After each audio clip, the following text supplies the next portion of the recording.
May isang obsessed na fan nga ang aatakihin ng Yumi at si Jennie nga ang mapapahamak dahil sa kagustuhan nga ni Jennie na hindi nga mapahamak ang isa sa mga miyembro ng Yumi. Pinigilan nga niya ang obsessed na fan na hawakan nga itong si Megan. Kaya naman nga siya ang napahamak. May patalim nga na hawak ang fan at itinutok nga dito kay Jennie. Masasaksak nga kaya itong si Jennie. Dito na nga kaya babait itong si Megan dahil inilagtas nga siya nito ni Jennie.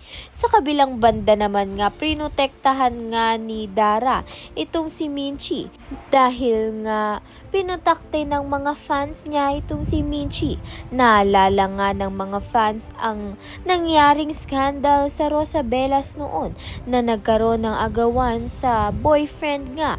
Kaya naman nga't malilinaw na nga kaya ang dating hidwaan o skandal nga noon ito ni Minchi at ni Dara. Kaya naman nga't yan at iba pa ang dapat nating pakaabangan. Maraming salamat sa iyong panonood.